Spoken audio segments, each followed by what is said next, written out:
In every franchise, there's always that one project that raises the bar.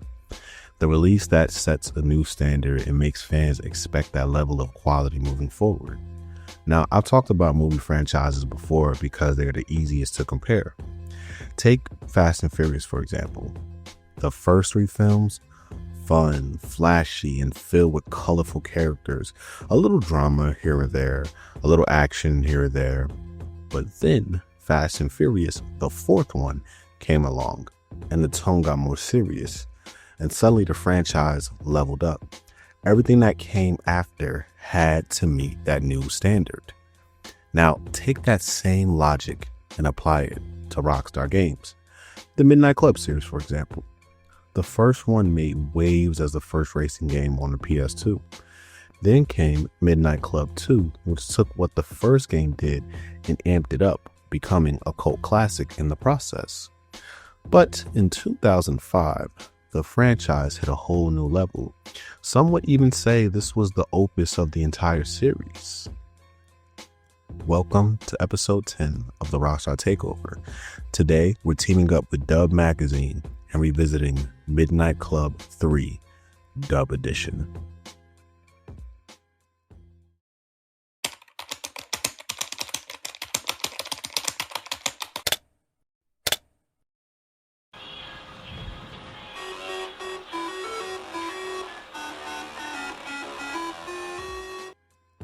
If you're a returning viewer, welcome back. And if you're new here, welcome aboard. In case you didn't know, I've been hosting the Rockstar Takeover in anticipation of GTA 6. But since that got pushed back to next year, where Rockstar completely dropped the ball, I kept my promise. We're still going strong with the Takeover. Also, for those of you who tune in weekly, big news. We have officially retired Black Jeff's avatar and brought in a brand new one for the channel. Since Family Guy Back to the Multiverse was my very first retrospective, I decided to stick to that animation style as a reminder of where it all started. Hopefully this new look grows on you and we all enjoy it together. Now with all that said, let's dive into this.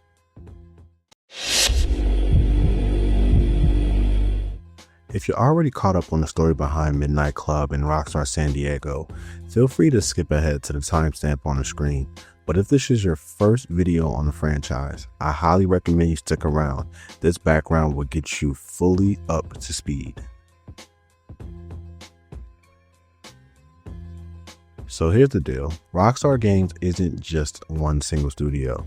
It's made up of several subsidiaries. You've got Rockstar North, Rockstar Toronto, and in today's case, Rockstar San Diego. Back in the 80s, a man named Diego Angel left his home country of Colombia to study film in the United States. But while studying, he found a new passion: computer animation. This was a time when the tech world was shifting. CGI, 3D animation, and morphing effects were starting to make serious waves. Seeing the potential of this new frontier, Diego moved to San Diego in 1984 and founded Angel Studios. At first, progress at Angel Studios was slow, but a few key opportunities, including work on The Lawnmower Man and especially Resident Evil 2, started opening major doors. By 1999, Angel Studios had begun working with Microsoft on a game that would change everything for them: Midtown Madness. This wasn't your typical racing game. It gave players an open world sandbox to tear through, a fresh take that ditched the usual racetrack formula. And to that innovation caught Rockstar's eye. Rockstar saw the spark and teamed up with Angel Studios for two major titles: Smuggler's Run and Midnight Club. Both were hits, and after the first Midnight Club, Diego Angel started exploring options to sell his company. Microsoft and Activision were interested, but the most serious offer came from Rockstar Games. It made sense. Rockstar was already one of Angel Studios' biggest partners. Their working relationship was solid, and by this point, Grand Theft Auto 3 had exploded in popularity, giving Rockstar the momentum and the money to grow. In 2002, they officially acquired Angel Studios and rebranded it as Rockstar San Diego. Not long after, Midnight Club 2 dropped, and just like that, the cult classic was born. And now we are all caught up. We're very familiar with the open city layout. The idea for this game, though, was to get a lot more realism and a lot more detail in the product. So we spent a lot of time optimizing our technology. The entire city is loaded in memory at once because with an open city plan, the players can go any direction they want at any time. So it's important that we are not busy loading up a certain section of town. We want you to go wherever you want, whenever you want. So we've been very, very efficient texture memory-wise and very, very efficient in terms of our polygon and our layouts so that we can show the greatest vistas with no pop-up, at the same time have a huge city accessible at any one time. The effects of having online in the game did affect the city planning quite a bit, in the sense that because we had no idea where each person would be, we had to have the entire city loaded at once in the game. So by virtue of having that happen, the online play can happen at 200 miles an hour, and the players can actually, across a phone line, can actually be racing neck and neck. And it's really, it's the most amazing feature of this game. Before we jump into Midnight Club 3, we need to speak on Dub Magazine. In case you don't know, Dub Magazine is a company that covers urban custom car culture. They were founded in the year 2000 and launched the Dub Magazine Custom Auto Show and Concert, a nationwide car show and concert tour that spanned 16 US cities. Now, I bring this up because Dub would soon decide to collaborate with Rockstar Games. On May 6, 2004, Rockstar had officially announced a new Midnight Club entry. In an article, they stated, "In an announcement made early this morning, Rockstar Games revealed that it plans on releasing an all-new sequel to its popular driving series, Midnight Club, to be known as Midnight Club 3 Dub Edition and to be developed by Rockstar San Diego. This latest game in the series will feature a full Dub Magazine license and see the release on both the PlayStation 2 and Xbox this holiday season." Rockstar and Hathim Haddad, creative director and co-founder of Dub, gave many statements on what they wanted this game to be, but overall they didn't give much details into the game on purpose, leaving the door open to speculation. It wouldn't be until a month later that more news dropped. To everyone's surprise, the game would get the green light to show real cars and no more made-up ones like the first two Midnight Club games. They also wanted to bring in new players with fresh game modules while keeping the game true to its roots. In a GameSpot article, it stated, "Midnight Club 3 Dub Edition will make use of the same basic framework as the previous entry in the series, in that it will feature arcade, career, a race editor, and online modes to explore. There will also be a garage in which to fully customize one's collection of vehicles. This time out, the game will place a much heavier emphasis on customization thanks to its incorporation of over 50 licensed real-world cars and tons of different authentic aftermarket parts, which is a departure from the made-up vehicles seen in previous Midnight Club games. Rockstar's partnership with Dub Magazine will give you the opportunity to fully customize your in-game wheels, which will come courtesy of well-known manufacturers such as Cadillac, Mercedes-Benz, Mitsubishi, and Ducati, just to name a few. The game's emphasis will be squarely on high-end, high-performance luxury vehicles, including sports cars, sedans, SUVs, and motorcycles." From what I gathered, in the early 2000s, manufacturers would not allow their vehicles to be damaged in video games. But with the rise of street racing video games, these companies started to open up, which opened the door for Midnight Club to use licensed vehicles in their games. What's interesting is the change from import culture to dub culture in this game. Mark Garoni, who was the producer of Midnight Club, decided to speak on the game and how it was changing the game and working with Dub. He stated, "Early in development, we wanted to have a lot more vehicles in the game than tuners, and we chose a comprehensive list of vehicles that we wanted for Midnight Club 3.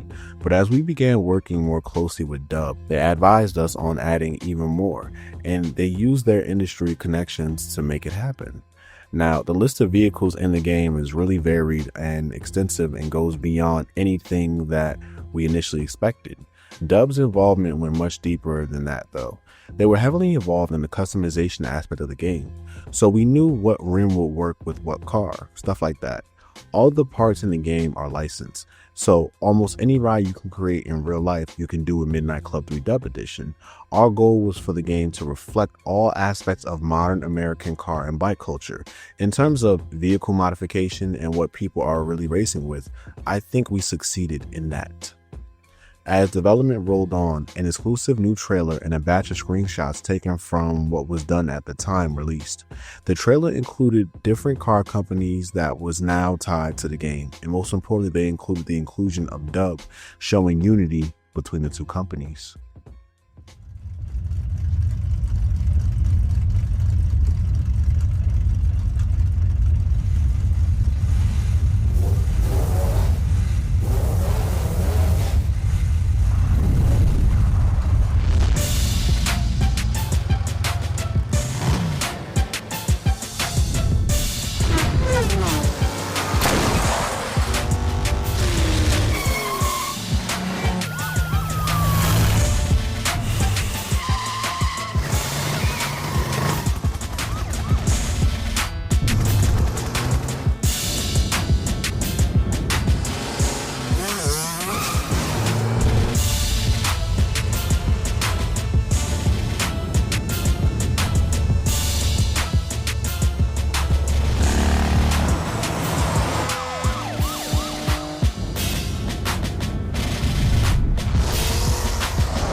Midnight Club 3, Dub Edition, coming soon to PlayStation 2 and Xbox. This product is not yet rated.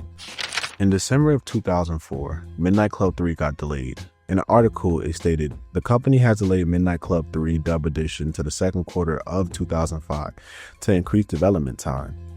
Well, I can say, it was time well spent, as on April 12, 2005, Midnight Club 3 Dub Edition dropped for both the Xbox and the PS2.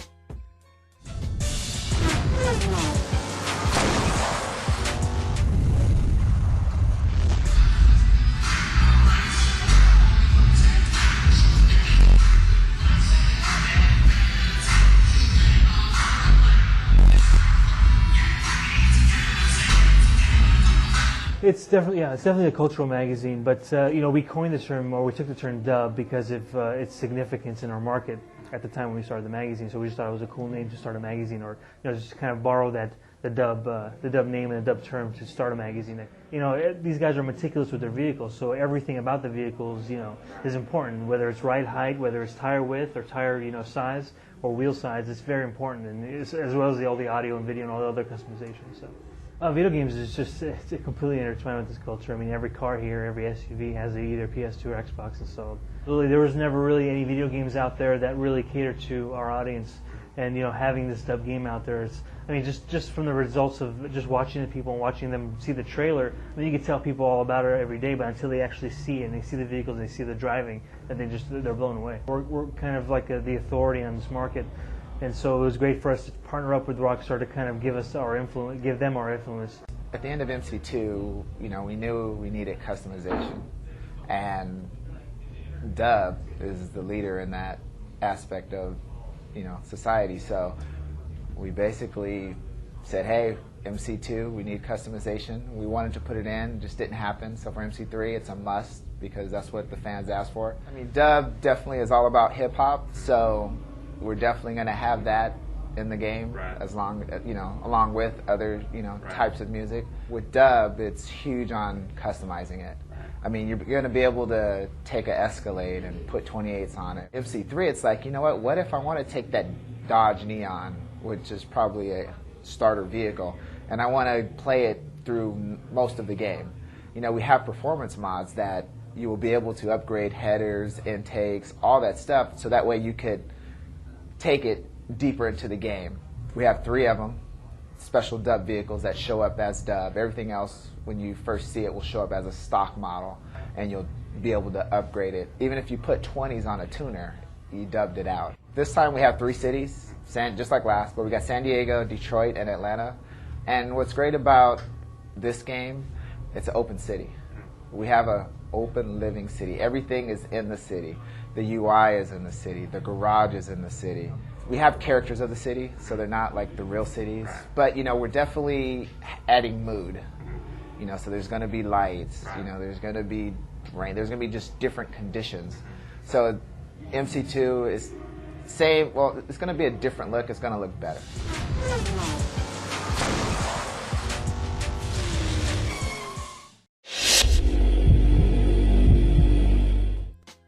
Unlike the last couple of Midnight Club games, this one finally introduces a fully realized story mode, complete with cutscenes and voice acting. It reminds me of the first game, but instead of reading dialogue boxes, we actually get to hear the characters speak.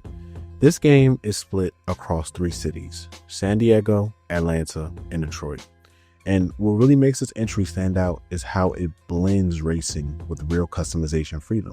Not only can you trick out your ride, but you can also buy whichever car you want, and they're all licensed. You can roll in a Volkswagen Jetta, flex a Monte Carlo, or cruise in a Mitsubishi Eclipse.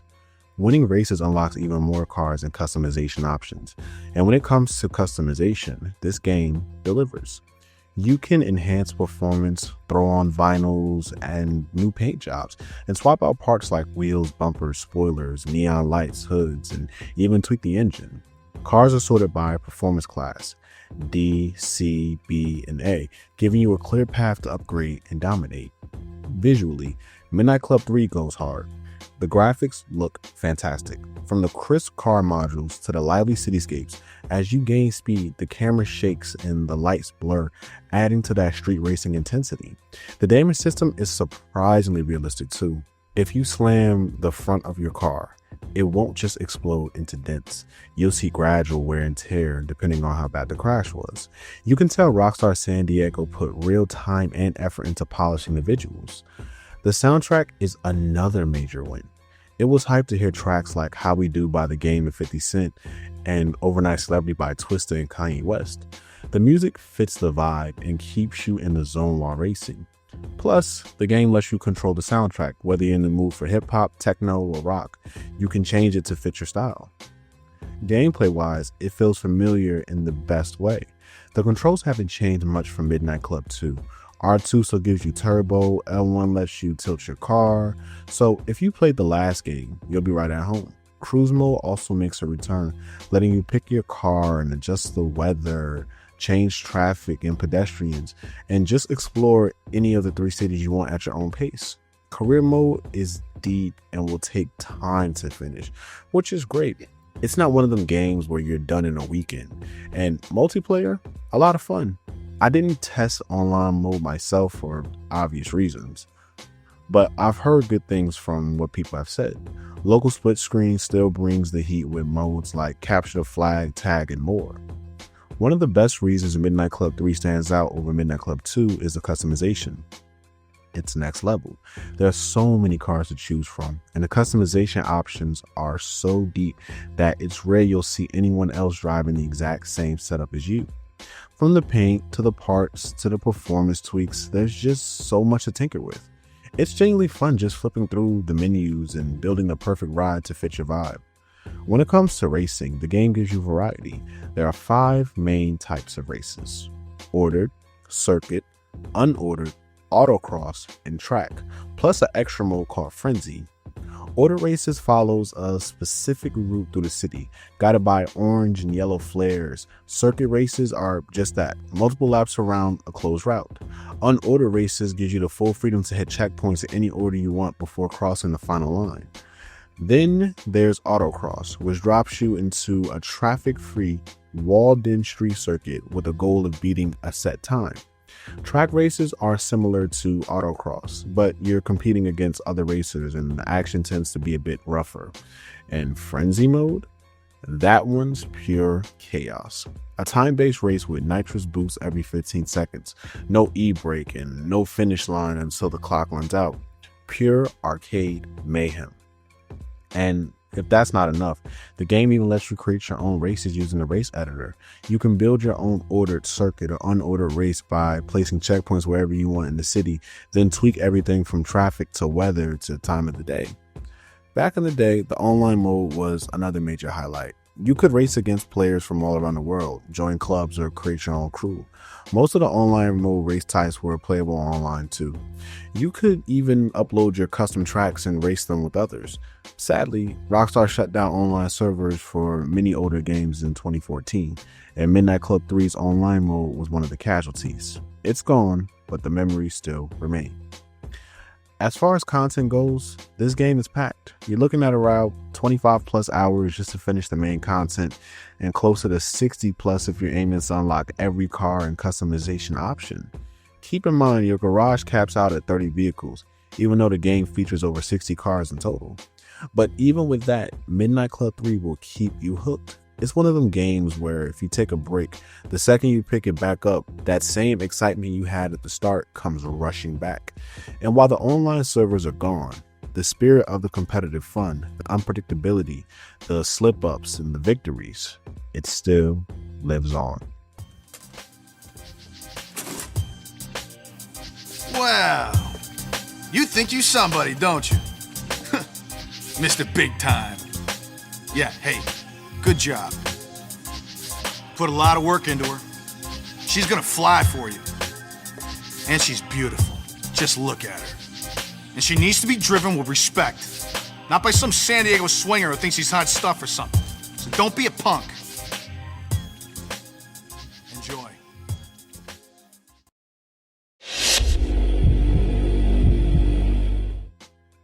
Midnight Club 3 Dub Edition originally dropped for both the PlayStation 2 and Xbox on April 12, 2005 in North America and April 15, 2005 in Europe. This was the main version that most people played at launch, and it received great reviews across the board. Compared to earlier entries, this was a major step up, and for a long time, the original console release was considered the best way to play the game. But as time went on, another version would come along that took things even further, and we're going to get to that in a moment. The PSP port released shortly after on June 28, 2005 in North America and September 1st, 2005 in Europe. Now, this version got mixed to average reception, but it still gave fans a solid way to enjoy Midnight Club 3 on the go. It wasn't the first time the franchise hit a handheld console. The original Midnight Club also had a portable release, but there were some clear differences here. The PSP version had a stripped down presentation, no background music on the loading screen, a simpler main menu, a different interface overall. Customization also took a hit. Paint options were more limited and color shift paints noticeably missing. Damage modeling was toned down too. Cars still show wear and tear, like smoke from the hood, but the detailed visuals from the console versions weren't there. Even the garage was simplified. The door didn't open like in the console version. Still, it managed to keep the core gameplay intact. And for a handheld, it did a decent job. Then we got the Opus version of the game, the Remix Edition. And for many, this was the most complete version of the game. Released March 13, 2006 in North America and March 17, 2006 in Europe, Midnight Club 3 Dub Edition Remix packed everything from the original game and even more. You got all the cities, vehicles, and music, plus the ability to import your original save data so you didn't have to start from scratch. Remix brought in 24 new cars, added Tokyo as a brand new location in the career mode, and expanded the soundtrack with new tracks. This version became the go-to for a lot of fans. Some even preferred it over the original release. From what I've read, the remix also made its way to the PS3 via digital download, but like a few other Rockstar titles, it ran into licensing issues. Not with the cars, but with the music. And due to this, the game was delisted from the PlayStation Store. So if you want the full untouched experience, the PS2 version of Dub Remix is the way to go. All in all, it was the definitive version of Midnight Club 3 and the best way to enjoy the game to this day.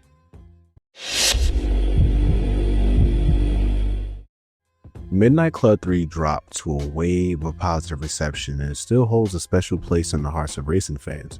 Critics and players alike praise its high-octane, chaotic racing, massive open-world cities, and surprisingly deep customization. At the time when games like Need for Speed and Burnout were dominating the scene, Midnight Club 3 carved out its own lane. Thanks to its insane sense of speed, slick visuals, and impressive lineup of licensed vehicles. One thing that really set this game apart was the partnership with Dub Magazine.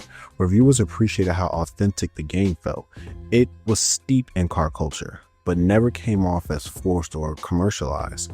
It didn't feel like a cash grab. It felt like a celebration. The soundtrack was another major win, packed with a diverse mix of hip-hop, rock, and electric tracks that gave every race some serious energy. And while the customization didn't quite reach the depths of Need for Speed Underground 2, it was still solid and gave players more than enough to make their rides their own. Visually, the game held its own, from the detailed city layouts to the long draw distances and overall presentation. There were a few gripes here or there, like the clunky car buying menus and the lack of 480p widescreen support on the PS2, but those were minor bumps in the road. The PSP version also got love for bringing most of the experience over to the handheld with very few sacrifices, though those longer load times did raise a few eyebrows. The average Midnight Club fan saw Dub Edition as a huge step forward, a true glow up from the first two entries. While the original Midnight Club and Midnight Club 2 were praised for their open world city layouts and adrenaline pumping speed, they didn't have the same level of polish, licensed vehicles, or customization that Dub Edition brought to the table. Fans loved how this entry leaned deeper into car culture, giving them a broader selection of cars and motorcycles and the tools to personalize it in ways that reflected real world trends. The collaboration with Dub Magazine gave them a unique identity. It didn't just feel like a racing game anymore. It felt like a lifestyle. Players could finally drive cars they saw in magazines or on the streets and then tweak and tune them to their liking. The cities felt more alive, the visuals cleaner, and the racing itself had more weight and speed, thanks to Rockstar San Diego stepping into the game with better graphics and smoother handling. That said, not everyone was completely on board. Some longtime fans of the series missed the raw, underground energy of earlier games. Dub Edition had a shinier, more mainstream vibe that, for a few, took away from the gritty feel from the originals. But even with that critique, most agreed the gameplay upgrades, deeper customization, and overall presentation made Midnight Club 3 the high point of the series at the time. It found that sweet spot between arcade chaos and real car culture, and for many, it's still the definitive Midnight Club experience. I'm gonna be honest, like I always am. This game was miles ahead of the first two entries. When it dropped, I was in, I think, 4th grade, and one of my closest friends at the time played it religiously. He talked about it every single day. Meanwhile, I was a Need for Speed kid, so I never had the chance to try it out myself. But I knew what this game was and what it meant to him. So when I finally got the opportunity to play it years later, my expectations were sky high, and it actually met them. I liked the first two games, no doubt, but this one, I loved it. The difficulty was no joke either. If you've ever tried to race Kareem in the first Midnight Club, then you know the pain. So I already understood that this series was never meant to be easy. But what made Dub Edition feel different was how full it felt. Optional races popped up across the map, and while they were labeled as optional, learning the tricks and routes from those races was essential if you wanted to survive later challenges. It pushed you to actually get better, not just faster. Part of why this entry hit so hard for me was because it reminded me a lot of Need for Speed Most Wanted. The customization here was so detailed it gave me a reason to keep playing, just to tweak and perfect my ride. The racing itself was pure arcade bliss. I'm talking SUVs blasting 150 miles an hour in seconds, launching off ramps, soaring over shopping malls and freeways like something out of an action movie. Now, usually when you get a game with that much chaos, the car control is all over the place, but not here. It was surprisingly smooth. You could blaze through an alley at 200 miles an hour and not slam every wall. That e-brake didn't send you spinning out. It triggered a clean power slide that helps you take sharp turns without killing your momentum. Add in skills like turbo, drafting, and driving on two wheels, and it made for some insane moments on the road. Motorcycles, though, let's talk about them. They were rough in Midnight Club 2 and almost impossible to control. In this game, they were more manageable, but still far from easy. You had to steer, lean forward with the thumbstick to cut drag, and use another button to shift your rider's weight in right turns. It was a lot to juggle, and for some, it got overwhelmingly quick, which is a shame because the game gave you plenty of bikes to choose from. But even with that, this game delivered. The story mode made it even more immersive, and with the dub collaboration, licensed cars, online play, and deep customization, Midnight Club 3 wasn't just a step up. It was a true contender in the racing game genre at that time. I can confidently say two things. One, this game definitely sparked my interest. And two, it raised the bar. If you enjoyed it, please drop a like. It really helps push the video out through the YouTube algorithm. Next week, we're dropping one of the final 2 episodes of the Mortal Kombat Takeover or Mortal Kombat 9. And after that, we're jumping right back into the Rockstar Takeover with The Warriors. Quick sidebar. I've been planning the next big takeover for the channel. There's going to be just one more this year. But looking ahead to 2026, we got some major projects lined up. Starting January 3rd of next year, we'll be diving into the Naughty Dog Takeover, Batman Arkham Takeover, and Street Fighter Takeover. So yeah, we've got a lot to look forward to. I'll be announcing this again next week in the Mortal Kombat 9 video just to make sure we're all on the same page. With that said, this is the Retro Phantom, signing out.